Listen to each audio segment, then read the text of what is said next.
नमस्कार दोस्तों। उम्मीद करता हूँ आप सभी लोग एकदम स्वस्थ होंगे और साथ ही बहुत अच्छे से अपनी पढ़ाई भी कर रहे होंगे। स्वागत है आप सभी का द मैथ्स 247 में। मेरा नाम है कुमार पिंटू विश्वकर्मा। आज की ये हमारी जो वीडियो रहने वाली है दोस्तों, वो रहने वाली है आपका जो नया बैच मैं शुरू करने जा रहा हूँ मैथमेटिक्स के लिए। वनडे एग्जाम के लिए कोई भी अगर आप वनडे एग्जाम दे रहे हैं, चाहे वो एसएससी का कोई एग्जाम हो, चाहे वो स्टेट पुलिस का कोई एग्जाम हो, चाहे वो आपका रेलवे का कोई एग्जाम हो, अगर आप इन एग्जाम में बैठने वाले हैं, कोई वनडे आपका एग्जाम है, उसके लिए अगर आप मैथमेटिक्स की तैयारी करना चाहते हैं तो आप इस बैच की क्लासेस बहुत आसानी से देख सकते हैं। इस बैच को हम अच्छे तरीके से कंप्लीट करेंगे और बिल्कुल बेसिक टू एडवांस लेवल तक की हम चीज़ें इसमें कवर करेंगे। आपका जो यूपी पुलिस कांस्टेबल का सिलेबस है उसको भी ध्यान में रखेंगे और यूपीएसआई का सिलेबस है उसको भी ध्यान में रखेंगे। सारी चीज़ों को ध्यान में रखते हुए ये बैच को कंप्लीट कराया जाएगा। आज ये बैच की पहली क्लास रहने वाली है। 3 जुलाई का आज दिन है। आज 3 जुलाई का दिन है दोस्तों, और आज ये हमारे पहली क्लास रहने वाली है। नंबर सिस्टम का पार्ट 1 रहने वाला है। हमारे को कोई भी जल्दबाजी नहीं है देखो, क्योंकि यूपीएसआई की जो वैकेंसी है वो आपकी आने वाली है दोस्तों। यूपीएसआई 2025 का जो प्रोसेस आपका चल रहा है, आपको पता होगा यूपीएसआई 2025 की जो वैकेंसी थी, जिसके लिए हमने अच्छे तरीके से तैयारी की थी, लेकिन कुछ कारणों के चलते मेरिट बहुत अधिक गई है, जिस वजह से काफ़ी बच्चों का सिलेक्शन नहीं हो पाया। यूपीएसआई 2025 का जो प्रोसेस आपका चल रहा है वो ऑलमोस्ट अपने एंड पर है। फिजिकल टेस्ट आपके रनिंग वगैरह आपकी आने वाली है दोस्तों। कुछ दिनों में आपकी रनिंग भी शुरू हो जाएगी। डेट भी मुझे लगता है अनाउंस हो गई है, और उसके तुरंत बाद सितंबर अक्टूबर के आसपास आपको यूपीएसआई 2026 की वैकेंसी देखने को मिलेंगी। लगभग आपकी जो वैकेंसी रहेंगी वो लगभग 8,000 के आसपास आपकी वैकेंसी रहने वाली है। 5 से 8,000 के आसपास वैकेंसी, यानी कि यूपीएसआई का एग्जाम तो आपका देखो बाद में होगा, इलेक्शन के बाद में होगा, लेकिन हो सकता है इलेक्शन के पहले भी आपका इसका एग्जाम करा लिया जाए 2027 के इलेक्शन से पहले, क्योंकि यूपी पुलिस कांस्टेबल की वैकेंसीज के ऊपर कल मैंने एक वीडियो बनाई थी। उसमें हमने काफ़ी सारी चीज़ें डिस्कस की थी। उसमें हमने पेपर्स की कटिंग भी डिस्कस की थी दोस्तों। उसमें हमने जो ट्विटर ऑफिशियल ट्विटर हैंडल के जो ट्वीट थी उसको भी हमने कंसीडर किया था, और सबको एनालाइज करने के बाद हम एक कोई कंक्लूजन पे नहीं पहुंचे थे कि हमारी वैकेंसी आएगी या नहीं आएगी। लेकिन ये कंफर्म है कि वैकेंसी आपकी आनी है, लेकिन कब आएगी उसका भी जानकारी मैंने लगभग थोड़ी थोड़ी आपको दी थी कि अगर वैकेंसी आपको देखने को मिलेगी तो अक्टूबर नवंबर के आसपास आपको वैकेंसी देखने को मिल सकती है। अब कांस्टेबल की वैकेंसी काफ़ी सारी कंप्लीट हो चुकी है। आप लोग जानते हैं 2024 में भी जो कांस्टेबल यूपी पुलिस कांस्टेबल की 60,000 वैकेंसी आपकी कंप्लीट हो चुकी है दोस्तों, और इस साल भी आपकी 32,000 वैकेंसीज पे क्या चल रही है, प्रक्रिया चल रही है। तो ये लगभग कुल मिलाकर के 92,000 यानी कि 92,000 वैकेंसी आपकी कांस्टेबल कांस्टेबल की कंप्लीट हो चुकी है। तो अगर कांस्टेबल की वैकेंसी आएगी वेल एंड गुड, लेकिन आपकी यूपीएसआई की वैकेंसी आना बिल्कुल तय है, क्योंकि अभी तक 2021 से लेकर के 2021 के बाद से लेकर के अभी तक जो यूपीएसआई की वैकेंसी है दोस्तों, वो 4543 वैकेंसी पर ही आपकी भर्ती हुई है। अब 4543 वैकेंसी मात्र आपकी भर्ती हुई है 2021 से अब तक का समय अगर मैं कंसीडर करके चलता हूं तो ये भी 4543 जो वैकेंसी आपकी आई है यूपीएसआई 2025 में आई है। तो आपको यूपी पुलिस कांस्टेबल की वैकेंसी शायद ना देखने को मिले, देखने को भी मिल सकती है, लेकिन यूपीएसआई के लिए वैकेंसी आपकी 101% आनी है सितंबर अक्टूबर के आसपास। अब क्योंकि आपका जो प्रोसेस चल रहा है दोस्तों 2025 की यूपीएसआई की वैकेंसी का, वो भी बहुत फास्ट चल रहा है। आप सभी लोग देख रहे होंगे, आपका एग्जाम हुआ, आंसर की आई दोस्तों, रिजल्ट आया। रिजल्ट के बाद आपका जो फिजिकल स्टैंडर्ड टेस्ट होता है, पीएसटी पीईटी वगैरह करा लिया गया। अब आपका फिजिकल चल रहा है, रनिंग वगैरह का जो फिजिकल आपका अगले का प्रोसेस होता है, वो भी आपकी डेट अनाउंस हो चुकी है, वो भी आपका प्रोसेस चल रहा है। तो ये भर्ती बहुत जल्द कराने का रीजन एक ये भी है कि आपको सितंबर और अक्टूबर में यूपीएसआई की फिर से वैकेंसी देखने को मिल सकती है। तो हम जो ये अपना सिलेबस करेंगे, अपना जो ये मैथमेटिक्स का हमारा पूरा कंप्लीट जो बैच रहेगा, वो आपके किस किस एग्जाम के लिए बेनिफिशियल रहेगा, मैं एक बार उसको लिख देता हूँ जिससे आपको कोई दिक्कत ना हो। अगर आप एसएससी का कोई भी एग्जाम दे रहे हैं, चाहे वो एसएससी का आपका जो मेन एग्जाम है, चाहे वो आपका सीजीएल का एग्जाम, चाहे वो आपका सीपीओ का एग्जाम हो, सीपीओ मैंने खुद 2 बार निकाला हुआ है दोस्तों, चाहे वो आपका एसएससी जीडी का एग्जाम हो, चाहे वो आपका एसएससी जीडी का एग्जाम हो, और चाहे वो आपके दिल्ली पुलिस के एग्जाम हो, और चाहे वो आपका सीएचएसएल का एग्जाम हो। अगर आप एसएससी के इन किसी भी एग्जाम के लिए तैयारी कर रहे हैं तो ये बैच आपके लिए बहुत फायदेमंद रह सकता है। उसके बाद अगर मैं रेलवे की बात करता हूँ, अगर मैं रेलवे की बात करता हूँ, आरआरबी की बात करता हूँ, तो रेलवे में चाहे आप एनटीपीसी की तैयारी कर रहे हैं, चाहे आप एनटीपीसी ग्रेजुएट की तैयारी कर रहे हो, चाहे आप एनटीपीसी अंडर ग्रेजुएट की तैयारी कर रहे हो दोस्तों, अंडर ग्रेजुएट की तैयारी कर रहे हो, चाहे आप आरआरबी जो आपका एग्जाम होता है, आरपीएफ का एग्जाम होता है, चाहे आप आरपीएफ कांस्टेबल की तैयारी कर रहे हो, चाहे आप आरपीएफ आरपीएफ एसआई की तैयारी कर रहे हो, उन सब के लिए आपका ये बैच जो रहने वाला है बहुत ही फ्रूटफुल रहने वाला है। उसके बाद अगर मैं बात करता हूँ स्टेट पुलिस की, अगर आप स्टेट पुलिस की बात करते हैं जिसमें आपका सबसे मेन एग्जाम जो आपको अक्टूबर में देखने को मिल सकता है, यूपीएसआई 2026 का आपका एग्जाम रहेगा। चाहे आप यूपी पुलिस कांस्टेबल की तैयारी कर रहे हैं, ठीक है, चाहे आप यूपी पुलिस कांस्टेबल की तैयारी कर रहे हो, इन सारे एग्जाम्स के लिए ये मैथमेटिक्स का जो आपका बैच रहने वाला है फ्री ऑफ कॉस्ट आपका रहने वाला है। यूपीएसआई, चाहे यूपीएसआई का हो, चाहे आप यूपी पुलिस कांस्टेबल, चाहे एसएससी के कोई एग्जाम या रेलवे का कोई एग्जाम की आप तैयारी कर रहे हैं, तो आप 5 दिन इन क्लासेस को पढ़ के देखना, और 5 दिन पढ़ने के बाद अगर आपको लगता है कि यहाँ से हमारा सिलेबस कंप्लीट हो सकता है, हमें चीज़ें क्लियर हो रही हैं, तो आप 6th वीडियो में आना दोस्तों। अदरवाइज आप 6th वीडियो में आपको आने की कोई ज़रूरत नहीं है। मैं इसलिए भी ये दावा कर रहा हूँ क्योंकि सारी चीज़ों में को मैंने कंसीडर किया है। कंसीडर करने के बाद, सारे सिलेबस को देखने के बाद इस तरीके से ये बैच डिजाइन किया गया है जिससे आपके आने वाले वनडे एग्जाम सारे एग्जाम कवर हो सकते हैं। ठीक है दोस्तों, तो हम जो ये बैच शुरू करने वाले हैं, इस बैच को आज 3 तारीख हो चुकी है, यानी कि आज 3 जुलाई से हम इसको शुरू कर रहे हैं। हम इसको शुरू करेंगे, नंबर सिस्टम का पहला चैप्टर हमारे रहने वाला है, क्योंकि आप सभी लोग जानते हैं नंबर सिस्टम ही एक ऐसा चैप्टर है जिससे आपको मैथमेटिक्स की बेसिक नॉलेज हो सकती है। अर्थमेटिक में जैसे आपका बेसिक जो चैप्टर होता है वो आपका परसेंटेज का होता है, रेशियो का होता है, ऐसे ही अगर आप एडवांस मैथ में या ओवरऑल मैथ्स की मैं बात करता हूं तो उसमें नंबर सिस्टम एक ऐसा चैप्टर है जिससे आपको बेसिक नॉलेज हो सकती है और आप आगे की चीज़ों को अच्छी तरीके से समझ सकते हैं। तो इस बैच के बारे में मैंने आपको थोड़ी सी जानकारी दे दी है दोस्तों। किस तरीके से आपकी वैकेंसीज रहने वाली है, यूपीएसआई की कंफर्म वैकेंसी है, आप इस बात को बिल्कुल मान के चलें। जल्दबाजी में आके फिर आप परेशान हो जाओगे कि क्या क्या पढ़ें क्या क्या नहीं पढ़ें, क्योंकि यूपीएसआई की वैकेंसी आना निश्चित है।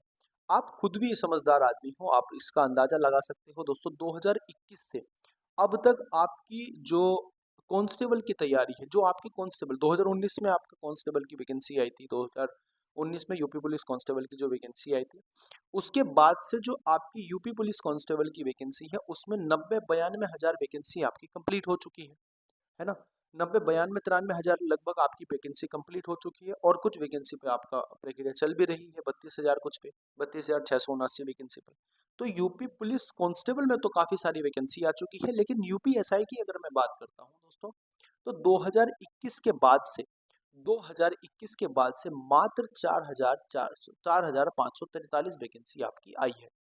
अब इन वैकेंसीज पे 4,543 वैकेंसी आपकी अभी आई है 2021 से। अगर मैं 26 तक की 5 साल की बात करता हूँ, तो ये तो निश्चित है कि आपका यूपीएसआई की वैकेंसी अक्टूबर या सितंबर में आपको देखने को जरूर मिलेगी। तो आप इसी तरीके से अच्छे तरीके से अपनी प्रिपरेशन को रखना दोस्तों। मैं आपको कंप्लीट मैथमेटिक्स की तैयारी कराऊंगा, और बीच बीच में हम कोशिश करेंगे कि आपको जिस तरीके से हिंदी वगैरह के जो इम्पोर्टेंट सेक्शन होते हैं या जो आपके इम्पोर्टेंट चैप्टर होते हैं रीजनिंग के, वो भी मैं धीरे धीरे आपको कराता चलूँ। तो चलिए फिर शुरुआत करते हैं बिना किसी देरी के। नंबर सिस्टम का ये पार्ट 1 आपका रहने वाला है, और इस पार्ट 1 में हम बेसिक ऑफ नंबर सिस्टम को जानेंगे। नंबर सिस्टम क्या होता है, नंबर क्या होते हैं, उसकी डेफिनेशन क्या होती है। कुछ चीज़ें मैं इंग्लिश में लिख के लेके आया हूँ, लेकिन मैं हिंदी में आपको उसको कन्वर्ट कर दूंगा, आपको बता दूंगा क्या होता है।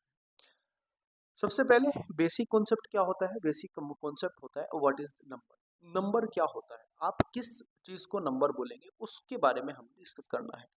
तो नंबर क्या होता है? Number is a mathematical value used for counting and measuring and comparing quantities.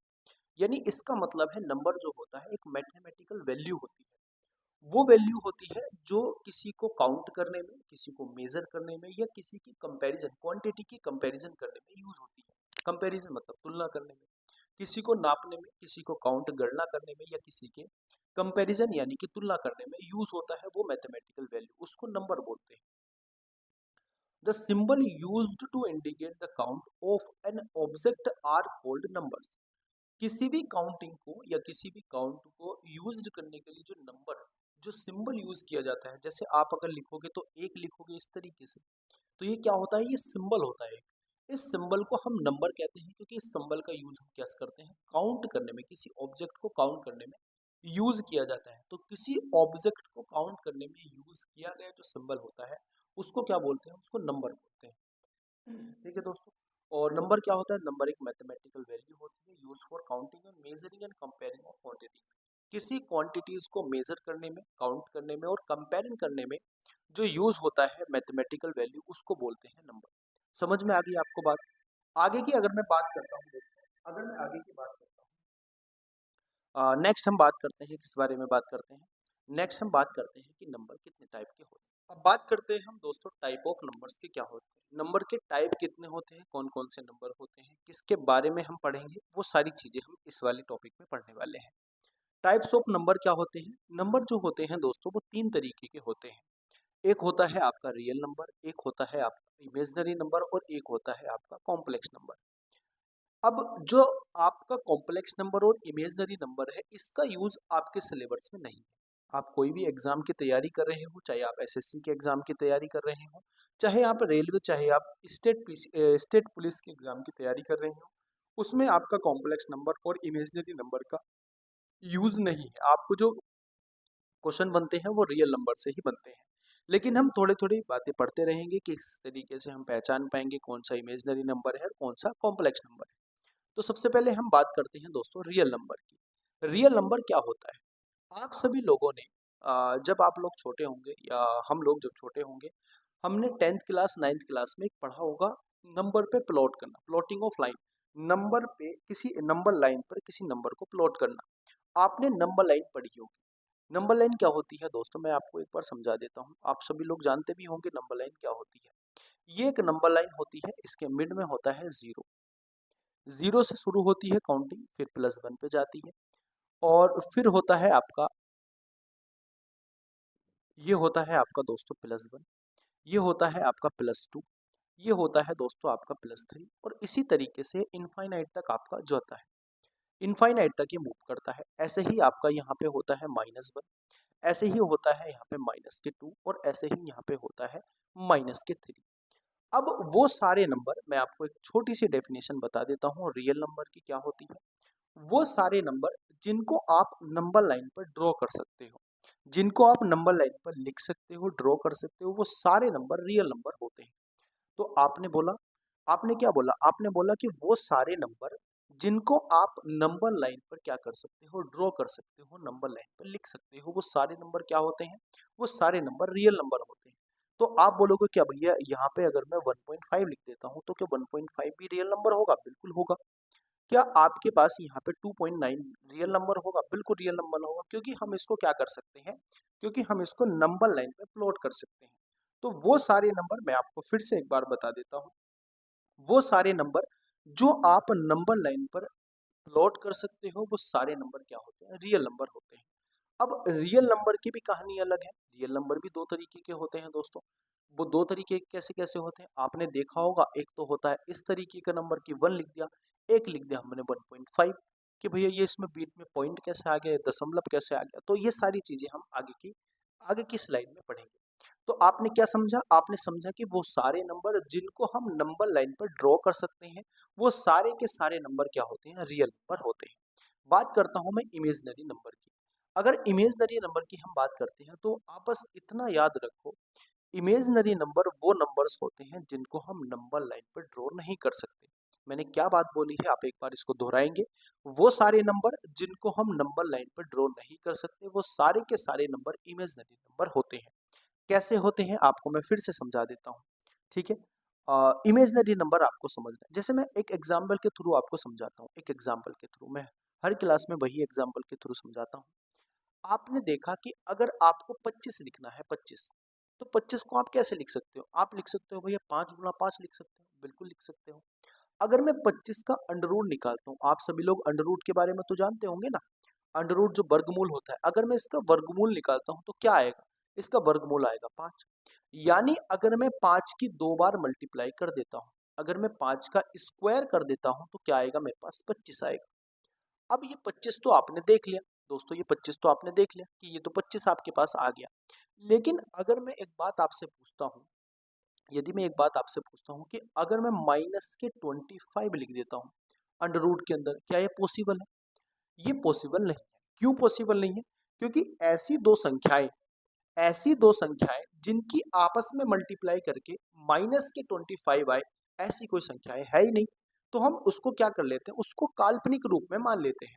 आप मुझे बताओ कि नहीं, दो संख्याओं की मल्टीप्लाई करो, एक संख्या की मल्टीप्लाई करो आप दो दो बार, यानी ऐसी संख्या आपकी आपस में 2 बार मल्टीप्लाई करो। जैसे अगर मैं 5 की मल्टीप्लाई 5 से करता हूँ तो क्या आएगा मेरे पास? ये मेरे पास आएगा भैया 25। और अगर मैं -5 की मल्टीप्लाई -5 पे करता हूँ तो भी हमारे पास क्या आएगा? 25 आएगा। यानी दोनों केसेस में 25 बन रहा है। तो क्या अंडर रूट 25 का मान क्या हो सकता है? अंडर रूट 25 का मान हो सकता है +-5। लेकिन अगर मैं आपसे पूछता हूँ कि दो संख्याओं के आपस में मल्टीप्लाई करने के बाद -25 आएगा, तो उसके बाद अंडर रूट के बाहर क्या निकलेगा? ऐसी तो कोई संख्या है नहीं जिसकी आपस में मल्टीप्लाई करके -25 लेके आए, है ना? ऐसी तो कोई संख्या, एक जैसी दो संख्या, ऐसी एक संख्या जिसकी आपस में मल्टीप्लाई करके -25 आ जाए, ऐसी कोई संख्या नहीं है। तो हम इसको क्या मान लेते हैं? हम इसको मान लेते हैं इमेज। तो आपको बस क्या याद रखना है दोस्तों, आपको इतना याद रखना है कि इमेजिनरी संख्या में एक साइन होता है आयोटा का, एक साइन होता है आयोटा का। और आपको अगर सिंबल के रूप में याद रखना है तो आई उसका, स्मॉल आई उसका क्या होता है? सिंबल होता है। और आपको अगर ये चीज याद रखनी है कि आप लोग कैसे उसको कैटेगराइज करेंगे कि इमेजिनरी नंबर है कि नहीं है, तो इमेजिनरी नंबर को आप कैसे कैटेगराइज करोगे, तो एक सिंपल सा तरीका मैंने आपको बता दिया। वो तरीका है कि आप लोगों को वो संख्या देखनी है जिसको आप नंबर लाइन पर ड्रॉ नहीं कर सकते। आप मुझे बताओ, अगर मैं अंडर रूट -25 को लिखता हूँ तो -25 से बाहर क्या निकाल सकता हूँ? कुछ भी नहीं निकाल सकता, कुछ समझ में ही नहीं आएगा। अगर 25 हो अंदर, अगर 25 हो अंदर तो उसके बाहर तो हम +-5 निकाल सकते हैं। लेकिन -25 के सही हिसाब से तो हमें पता ही नहीं चल रहा कि क्या बाहर निकलेगा। तो इसको आपको ध्यान रखना है। इसको आपको क्या ध्यान रखना है? माइनस के 1 जो होता है ना दोस्तों, माइनस के 1, अंडर रूट माइनस के 1 की जो वैल्यू होती है वो हम इमेजिनरी मान लेते हैं, इमेजिनरी आयोटा मान लेते हैं। तो इस तरीके से जब हम इसको सोल्व करते हैं तो इसको लिखते हैं under root 25 multiply minus under root minus के 1। इस तरीके से हम इसको क्या करते हैं, इस तरीके से हम इसको लिखते हैं।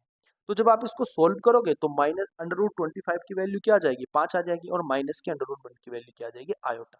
तो इसलिए हम इसको क्या बोलते हैं? इमेजिनरी नंबर बोलते हैं। आपको समझ में आ गई बात? अगर आपसे कोई डेफिनेशन पूछे तो आप क्या बोलोगे कि इमेजिनरी नंबर वो नंबर होते हैं जिसको आप नंबर लाइन पे ड्रॉ नहीं कर सकते। और इमेजिनरी नंबर का अगर कोई एग्जांपल आपसे पूछे तो क्या क्या, क्या लिख सकते हो आप? अंडर रूट 25 लिख सकते हो, अंडर रूट 4 लिख सकते हो। कोई भी वैल्यू माइनस में अगर अंडर रूट में है तो वो सारी संख्या क्या होती है? इमेजिनरी हो सकती है, होती है, हो सकती नहीं होती। तो अंडर रूट के अंदर कैसी संख्या? अंडर रूट के अंदर अगर माइनस की संख्या है तो वो कैसी संख्या होगी दोस्तों? वो इमेजिनरी नंबर होगा। तो इमेजिनरी नंबर भी आपको आसानी से समझ में आ गया होगा। अब मैं बात करता हूं दोस्तों कॉम्प्लेक्स नंबर की, कि कॉम्प्लेक्स नंबर क्या होता है, सम्मिश्र संख्या क्या होती है, सम्मिश्र संख्या। तो इमेजिनरी नंबर क्या होता है, मैं एग्जांपल के तौर पे लिख देता हूँ, अंडर रूट माइनस के 25। तो इसको जब हम बाहर लिखेंगे तो क्या लिखेंगे? 5 आयोटा हम इसको लिखते हैं। तो ये इमेजिनरी नंबर होता है। अगर कॉम्प्लेक्स नंबर की मैं बात करता हूँ तो कॉम्प्लेक्स नंबर, सिंपल सा एग्जांपल अगर मैं आपको बताना चाहूँ तो सिंपल सा एग्जांपल क्या होता है? सिंपल सा एग्जांपल होता है कि इसको आप रियल नंबर, जो रियल नंबर आपका होता है दोस्तों, जो आपका रियल नंबर होता है, रियल नंबर और प्लस इमेजिनरी नंबर को ऐड करके जो लिखा जाता है वो कॉम्प्लेक्स नंबर होता है। जैसे रियल नंबर मैं लिख देता हूँ 5, और प्लस इसको इमेजिनरी नंबर को लिख देता हूँ 5 आयोटा, तो ये मिलकर के जो बनता है ये कॉम्प्लेक्स नंबर बनता है। कैसी चीज हमने समझी? हमने समझा है कि कॉम्प्लेक्स नंबर जो होता है वो रियल नंबर और इमेजिनरी नंबर को मिला करके बनाया जाता है। एग्जाम्पल के तौर पे आपके सामने लिखा हुआ है 7 + 5i। तो 5i जो है ये तो है आपका इमेजिनरी नंबर और 7 जो है 7 आपका क्या है? 7 आपका रियल नंबर है। तो आपको ये नंबर भी समझ में आ गए होंगे, रियल नंबर, इमेजिनरी नंबर और कॉम्प्लेक्स नंबर क्या होते हैं। उसके बाद हम क्लासिफिकेशन करते हैं रियल नंबर का। रियल नंबर का क्लासिफिकेशन करेंगे कि रियल नंबर क्या क्या होते हैं, कैसे कैसे रियल नंबर होते हैं। तो मैंने अभी आपको बताया था कि जो नंबर को आप नंबर लाइन पर प्लॉट कर सकते हो, जो नंबर को आप नंबर लाइन पर प्लॉट कर सकते हो, वो सारे नंबर क्या होते हैं दोस्तों? वो सारे नंबर रियल नंबर होते हैं। अभी मैंने आपको क्या समझाया? अभी मैंने आपको यही चीज समझाई है कि उन नंबरों को जिनको आप नंबर लाइन पर ड्रॉ कर सकते हो, वो सारे नंबर क्या होते हैं दोस्तों? वो सारे नंबर आपका रियल नंबर होते हैं। जैसे 0 हो जाएगा आपका, उसके बाद अगर मैं यहाँ लिखना चाहूँ 1 हो जाएगा, उसके बाद हम यहाँ लिखना चाहेंगे तो 2 हो जाएगा, उसके बाद यहाँ लिखना चाहेंगे तो 4 हो जाएगा, 3 हो जाएगा, माफी चाहूंगा। और आपका इसी तरीके से कहाँ तक जाएगा? इनफाइनाइट तक आपका जाएगा। ठीक है, इनफाइनाइट तक। तो ये इनफाइनाइट कैसा होगा? ये पॉजिटिव इनफाइनाइट होगा। और ऐसे ही अगर दोस्तों मैं जीरो से पीछे की ओर आता हूँ, अगर जीरो से पीछे की ओर आता हूँ तो -1 हो जाएगा, उसके बाद -2 हो जाएगा, उसके बाद क्या हो जाएगा? -3 हो जाएगा। और ऐसे ही ये माइनस के इनफाइनाइट तक क्या करेगा? इनफाइनाइट तक मूव करेगा, माइनस के इनफाइनाइट तक। अब आप देख रहे होंगे ये इंटीजर होते हैं, इनको क्या बोलते हैं दोस्तों? इनको बोलते हैं पूर्ण संख्या या पूर्णांक इनको बोलते हैं। हिंदी में अगर आप लिखना चाहो तो हिंदी में आप लिख सकते हो इसको, इसको लिखते हैं पूर्णांक। ठीक है, क्या बोलते हैं इसको? पूर्णांक बोलते हैं। तो पूर्णांक दो तरीके के होते हैं, कैसे कैसे आपने देखा भी होगा, सामने आपके लिखा भी हुआ है कि एक पूर्णांक तो माइनस में है और एक पूर्णांक आपका प्लस में है। तो जो प्लस वाले पूर्णांक होते हैं उसको बोलते हैं धनात्मक पूर्णांक, और जो माइनस वाले पूर्णांक होते हैं दोस्तों उनको बोलते हैं ऋणात्मक पूर्णांक। तो ये जो इधर के साइड जो लिखे हो इसको मैं बोल देता हूँ पॉजिटिव इंटीजर, और इसको बोल देता हूँ माइनस नेगेटिव इंटीजर। अब एक चीज आप ध्यान से समझो, आप लोगों को इंटीजर के बारे में पता चल गया, यानी कि पूर्णांक के बारे में आपको आसानी से पता लग गया। पूर्णांक कैसे होते हैं? एक होते हैं पॉजिटिव, मैं पॉजिटिव पूर्णांक लिख देता हूँ। कौन कौन से होते हैं? होता है 1, 2, 3, 4, और इसी तरीके से आपके पॉजिटिव इनफाइनाइट तक जो नंबर होते हैं वो सारे पॉजिटिव पूर्णांक होते हैं। अगर मैं नेगेटिव इंटीजर की बात करता हूँ तो -1 हो जाएगा, -2 हो जाएगा दोस्तों, -3 हो जाएगा, और इसी तरीके से आपका क्या आ जाएगा? माइनस के इनफाइनाइट तक ये मूव कर जाएगा। ठीक है, लेकिन जीरो क्या होता है? जीरो ना तो पॉजिटिव इंटीजर होता है और ना ही नेगेटिव इंटीजर होता है। अब आप लोग एक ध्यान से समझ रहे होंगे, अगर आप लोगों को थोड़ा सा ध्यान गया होगा इस बात पर, कि अगर जो पॉजिटिव इंटीजर आपके होते हैं, अगर मैं पॉजिटिव इंटीजर की बात करता हूँ, यानी कि धनात्मक पूर्णांक की अगर मैं बात करता हूँ, तो वो 1 से लेकर के इनफाइनाइट तक जाते हैं। 1, 2, 3, 4, इसी तरीके से कहाँ तक जाते हैं? पॉजिटिव इनफाइनाइट तक जाते हैं। और आपने देखा होगा कि 1 से लेकर के इनफाइनाइट तक की जो संख्या होती है, इसको हम नेचुरल नंबर भी बोलते हैं। क्या बोलते हैं? इसको हम नेचुरल नंबर भी बोलते हैं, यानी कि प्राकृतिक संख्या भी इनको बोलते हैं। तो इसी को हम क्या बोल देते हैं दोस्तों? नेचुरल नंबर बोल देते हैं। अब आप मुझे बताओ, अगर मैं ये वाली संख्या को लिखता हूँ, देखो मैं आपको थोड़ी सी चीजें समझा देता हूँ।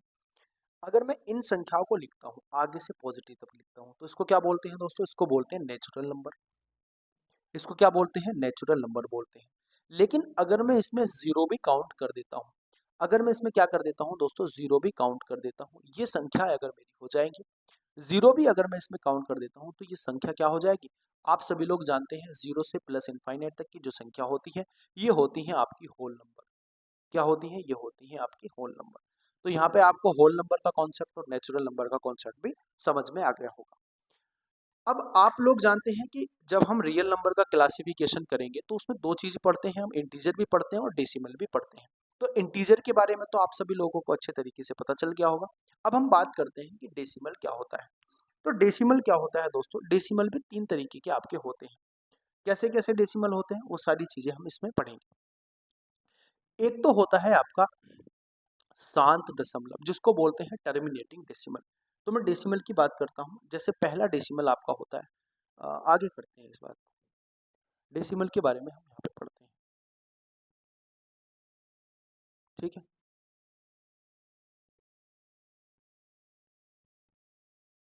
डेसिमल के बारे में हम यहाँ पे लिखते हैं।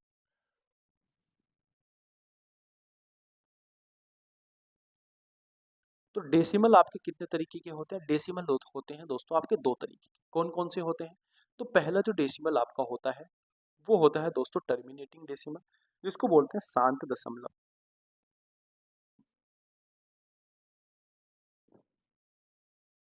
टर्मिनेटिंग डेसिमल होता है दोस्तों जिसको बोलते हैं हम शांत दशमलव। और एक होता है नॉन टर्मिनेटिंग डेसिमल। क्या होता है दोस्तों? Non terminating. अभी मैं सारी बात आपको समझाऊंगा क्या होता है टर्मिनेटिंग, क्या होता है नॉन टर्मिनेटिंग। टर्मिनेटिंग होता है दोस्तों शांत और नॉन टर्मिनेटिंग होता है अशांत। बस इतनी बात आपको समझनी है।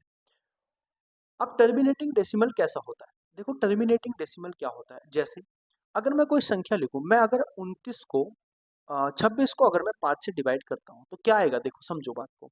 अगर मैं 26 को 5 से डिवाइड करता हूँ तो 5 5 चौक बीस कितने होते हैं? 5 पंजे 25 होते हैं दोस्तों। और कितना हो जाएगा? 5 दूनी 10 हो जाएगा। यानी एक दशमलव के बाद एक निश्चित संख्याएं होती है। आप ध्यान रखना, टर्मिनेटिंग डेसिमल वो होता है, टर्मिनेटिंग डेसिमल वो डेसिमल होता है जो दशमलव के बाद निश्चित संख्याएं आती हैं। कुछ निश्चित संख्या के आने के बाद दशमलव शांत हो जाता है। वो सारी संख्या टर्मिनेटिंग डेसिमल होती है। जैसे अगर मैं कोई भी संख्या लिखना चाहूँ, 1.26 लिखना चाहूँ, अगर मैं 1.74 लिखना चाहूँ तो इसके बाद तो कोई संख्या नहीं है। अगर मैं 1.25 लिखना चाहूँ, अगर मैं 1.50 लिखना चाहूँ, अगर मैं कोई भी संख्या हो 4.9 लिखना चाहूँ, 4.65 लिखना चाहूँ, 7.63 लिखना चाहूँ, कोई भी संख्या हो, ऐसी संख्या जिसका दशमलव के बाद निश्चित अंक आते हैं, कुछ अंक आने के बाद वो क्या हो जाता है? शांत हो जाता है दशमलव। तो वो कैसा दशमलव होता है दोस्तों? वो होता है टर्मिनेटिंग डेसिमल। वो क्या होता है? शांत दशमलव होता है। लेकिन अगर मैं बात करता हूँ नॉन टर्मिनेटिंग की, अगर नॉन टर्मिनेटिंग के बारे में बात करते हैं तो नॉन टर्मिनेटिंग ऐसा डेसिमल होता है जिसके देखो नॉन टर्मिनेटिंग भी दो तरीके का होता है। मैं नॉन टर्मिनेटिंग को भी आपको समझा देता हूँ। नॉन टर्मिनेटिंग जो आसान दशमलव होता है वो भी दो तरीके का होता है। एक तो होता है रिकरिंग डेसिमल, एक होता है नॉन रिकरिंग डेसिमल। अभी मैं समझाऊंगा क्या होता है रिकरिंग और नॉन रिकरिंग क्या होता है। ठीक है। इसको हम रिपीटिंग डेसिमल भी बोल देते हैं और इसको नॉन रिपीटिंग डेसिमल भी बोल देते हैं। सारी चीजें आप मैं बोल रहा हूँ, आप अगर नोट्स बना रहे हो तो उसमें लिख लेना आप अच्छे तरीके से। ठीक है। तो रिकरिंग डेसिमल और नॉन रिकरिंग डेसिमल के बारे में आप समझते हैं। देखो डेसिमल आपको पता चल गया, डेसिमल दो तरीके का होता है, टर्मिनेटिंग डेसिमल होता है और एक होता है नॉन टर्मिनेटिंग डेसिमल। तो ये दो तरीके के डेसिमल तो आपको बेसिक इनका क्लासिफिकेशन तो आपको समझ में आ गया। लेकिन इनको भी फर्दर डिवाइड करा गया है। नॉन टर्मिनेटिंग डेसिमल को दो पार्ट में डिवाइड करा गया है दोस्तों, रिकरिंग डेसिमल या रिपीटिंग डेसिमल उसको बोलते हैं, और एक होता है नॉन रिकरिंग डेसिमल या नॉन रिपीटिंग डेसिमल। अब रिकरिंग डेसिमल क्या होता है? जैसे आपने देखा होगा, अगर मैं लिखता हूँ वो 0 मैं लिखता हूँ 0.6666 और ये आगे तक चलता जाता है। ऐसे ही अगर मैं लिखता हूँ 0.171717 इसी तरीके से आगे चलता चला जाता है। मैं लिखता हूँ 2.181818 इसी तरीके से आगे चलता चला जाता है। तो आपने देखा होगा कि एक ही तरीके की संख्या क्या हो जा रही है? रिपीट हो जा रही है बार बार। तो इसको हम क्या लिख सकते हैं? इसको हम बोलते हैं रिकरिंग डेसिमल। रिपीटिंग डेसिमल इसको हम बोलते हैं, रिकरिंग डेसिमल बोलते हैं। तो इसको लिखने का तरीका होता है 0.6 के ऊपर क्या लिख देते हैं? बार लिख देते हैं। ऐसे ही इसको लिखने का तरीका क्या होता है? 0 पॉइंट, अब कितनी संख्या बार बार रिपीट हो रही है? 17 रिपीट हो रहा है, तो 0.17 के ऊपर बार लिख देते हैं। तो ये क्या हो जाएगा? ये रिपीटिंग या रिकरिंग डेसिमल हो जाएगा। ऐसे ही अगर मैं 2 पॉइंट, जैसे ये हो जाएगा 2.18 है, तो 18 बार बार रिपीट हो रहा है, ये रिपीट हो रहा है, ये फिर रिपीट हो रहा है, तो इसके 18 के ऊपर क्या लिख देते हैं? बार लिख देते हैं। तो एक ही तरीके की संख्या जब डेसिमल के बाद रिपीट होती जाती है तो उसको रिकरिंग डेसिमल बोलते हैं। लेकिन अगर मैं बात करता हूँ नॉन रिकरिंग डेसिमल की, जैसे नॉन रिकरिंग डेसिमल की हम बात करते हैं, किसकी बात करते हैं? नॉन रिकरिंग डेसिमल की। ठीक है, नॉन रिकरिंग डेसिमल की हम बात करते हैं दोस्तों, ये नॉन रिपीटिंग डेसिमल की हम बात करते हैं। क्या होता है नॉन रिकरिंग डेसिमल? आपने किसी भी संख्या को डिवाइड करा और उस संख्या को जैसे 0.7417568917 ये इस तरीके से संख्या क्या होता है? रिपीट हो रही है। अब ये नॉन रिकरिंग तो है, नॉन रिकरिंग के साथ साथ नॉन टर्मिनेटिंग भी है, क्योंकि नॉन रिकरिंग भी पार्ट किसका है? नॉन टर्मिनेटिंग का है। अशांत दशमलव का ही तो पार्ट है नॉन रिकरिंग डेसिमल। तो हम इसको समझेंगे तो देखो नॉन टर्मिनेटिंग तो है, यानी कि अशांत दशमलव तो है, यानी कि दशमलव के बाद अलग अलग अंक आते चले जाएंगे, रुकेंगे नहीं।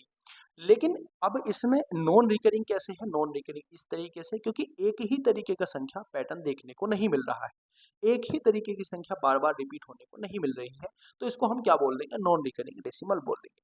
तो हमने यहाँ पे क्या समझा? अब देखो दो तरीके की संख्या होती है। आपने एक चीज मैं आपको और बता देता हूँ, या तो टर्मिनेटिंग डेसिमल हो, या हो आपका या तो टर्मिनेटिंग डेसिमल हो।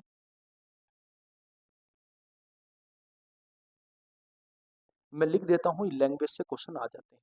या नॉन टर्मिनेटिंग डेसिमल में आपके नॉन टर्मिनेटिंग डेसिमल में आपका नॉन रिकरिंग, या मैं रिकरिंग डेसिमल ही डायरेक्ट लिख देता हूँ। एक तो टर्मिनेटिंग डेसिमल और एक रिकरिंग डेसिमल। रिकरिंग डेसिमल जो आपके होते हैं दोस्तों, ये आपके फ्रैक्शन में भी यूज हो जाते हैं, यानी कि इनको हम पी वाई क्यू के फॉर्म में लिख सकते हैं। कैसे? अगर मैं लिखता हूँ 0.6, तो 0.6 को क्या लिख सकता हूँ? 6/110 लिख सकता हूँ। और इसको क्या लिख दूंगा दोस्तों? 3/5 लिख दूंगा। तो इसको क्या पी वाई क्यू के फॉर्म में हमने लिख दिया। और टर्मिनेटिंग डेसिमल जो होते हैं, जैसे हमने लिखा 1 पॉइंट, जैसे हमने अभी क्या लिखा था? अभी हमने लिखा था 5.2, तो 5.2 को क्या लिख सकते हैं? हम लिख सकते हैं 52/10। और जब इसको डिवाइड करेंगे तो कितना आएगा? 26/5 आएगा। यानी कि जो टर्मिनेटिंग डेसिमल होता है और जो रिकरिंग डेसिमल होता है, उसको हम पी वाई क्यू के रूप में लिख सकते हैं, यानी कि उसको फ्रैक्शन के रूप में लिखा जा सकता है। और नॉन टर्मिनेटिंग डेसिमल जो आपका होता है, नॉन रिकरिंग, जो नॉन रिकरिंग डेसिमल होता है, उसको हम पी वाई क्यू के फॉर्म में नहीं लिख सकते। तो ये क्या समझाता है? ये समझाता है कि अगर हम इसको इस तरीके से लिख सकते हैं, तो ये क्या हो जाएगा? ये टर्मिनेटिंग और रिकरिंग डेसिमल के रूप में लिखा जाएगा। तो ये लैंग्वेज में आपसे पूछा जाता है कि टर्मिनेटिंग डेसिमल और नॉन टर्मिनेटिंग डेसिमल या नॉन रिकरिंग डेसिमल में हम किसको पी वाई क्यू के फॉर्म में नहीं लिख सकते। तो किसको नहीं लिख सकते? नॉन रिकरिंग डेसिमल को नहीं लिख सकते। ठीक है दोस्तों, तो ये छोटी सी क्लास आपकी थी, आपने बेसिक चीजें समझी हैं। आज क्या क्या समझा है? नंबर सिस्टम क्या होता है, और उसके बाद मैंने आपको बताया था ये क्लास आपकी किस किस के लिए इंपॉर्टेंट रह सकती है। नंबर क्या होता है? नंबर के बारे में हमने पढ़ा। नंबर होता है, number is a mathematical value use for counting, measuring and comparing quantities. उसके बाद हमने पढ़ा सिंबल वगैरह के बारे में। फिर हमने real number, imaginary number, complex number के बारे में पढ़ा, क्या क्या होते हैं। फिर हमने पढ़ा रियल नंबर का क्लासिफिकेशन। तो रियल नंबर का जो क्लासिफिकेशन होता है वो कितना होता है? वो दो तरीके का होता है, एक होता है इंटीजर और एक होता है डेसिमल। इंटीजर भी आपका दो तरीके का होता है, कौन सा होता है? पॉजिटिव इंटीजर होता है, और एक होता है दोस्तों आपका नेगेटिव इंटीजर। डेसिमल के बारे में हमने बात पढ़ी थी। डेसिमल के बारे में हमने क्या पढ़ा? डेसिमल भी दो तरीके का हमारा होता है, कौन सा होता है? टर्मिनेटिंग डेसिमल होता है और नॉन टर्मिनेटिंग डेसिमल होता है। नॉन टर्मिनेटिंग डेसिमल भी फर्दर हमारा दो तरीके का होता है, कौन कौन सा होता है? रिकरिंग डेसिमल होता है और नॉन रिकरिंग डेसिमल होता है। रिकरिंग डेसिमल को हम रिपीटिंग डेसिमल भी बोल सकते हैं, और नॉन रिकरिंग डेसिमल को नॉन रिपीटिंग डेसिमल भी हम बोल सकते हैं। फिर हमने एक छोटा सा कॉन्सेप्ट पढ़ा, क्या कॉन्सेप्ट पढ़ा? कि हम टर्मिनेटिंग डेसिमल और रिकरिंग डेसिमल को पी वाई क्यू के फॉर्म में लिख सकते हैं, यानी कि इसको फ्रैक्शन के रूप में लिख सकते हैं। आज की हमारी क्लास यही समाप्त होती है। छोटा सा टॉपिक आपका मैंने शुरुआत कर दी है। अगर आपका रिस्पांस अच्छा रहा, क्लासेस पे अच्छा रिस्पांस रहा, तो हम धीरे धीरे सिलेबस के साथ साथ प्रैक्टिस भी करते चले जाएंगे और एक अच्छे तरीके से अपना ये बैच कंप्लीट करेंगे, जिससे आपके आने वाले जितने भी एग्जाम हैं, उन एग्जाम में आपको बहुत अच्छा फायदा होने वाला है। ठीक है दोस्तों, तो कैसी लगी आपको क्लास? कमेंट करके जरूर बताना। जितने भी आपके अच्छे अच्छे कमेंट होंगे वो हमें मोटिवेट करेगा कि आगे की क्लास किस तरीके से लाई जाए, किस तरीके से नहीं लाई जाए। ठीक है दोस्तों, अगर आपका सहयोग रहेगा तो आपको कोई भी मैथमेटिक्स का बैच परचेज करने की जरूरत नहीं है, मैं इस बात की दावे के साथ कह सकता हूँ। अगर आप लोग जुड़े रहें, अच्छे तरीके से जुड़े रहें, तो आपको बहुत अच्छा सिलेबस में देने वाला हूँ, बहुत अच्छा कंटेंट मैं आपको देने वाला हूँ। आपको आप कंपेयर कर सकते हो किसी भी पेड बैच से। जो कंटेंट मैं आपको पढ़ाऊंगा आप किसी भी पेड बैच से कंपेरिजन कर सकते हो। उससे आपका जो कंटेंट रहेगा वो सेम रहेगा, थोड़ा सा ऊपर ही हो सकता है, नीचे नहीं जाएगा। तो आप लोग बिल्कुल अपना साथ बनाए रखिए, अपना सपोर्ट बनाए रखिए, तो आपकी क्लासेस इसी तरीके से कंटिन्यू आती रहेंगी। और यूपीएसआई की वैकेंसी आपकी आनी है सितंबर अक्टूबर में, तो आपको अभी से यूपीएसआई की वैकेंसी के लिए तैयार होकर चलना है। ठीक है दोस्तों, तो कैसी लगी क्लास आपको कमेंट करके जरूर बताना है, वीडियो को लाइक जरूर कर देना है, और अगर नए आए हो तो चैनल को सब्सक्राइब कर लेना है दोस्तों। मिलेंगे अपनी नेक्स्ट वीडियो में, तब तक के लिए जय हिंद, वंदे मातरम, भारत माता।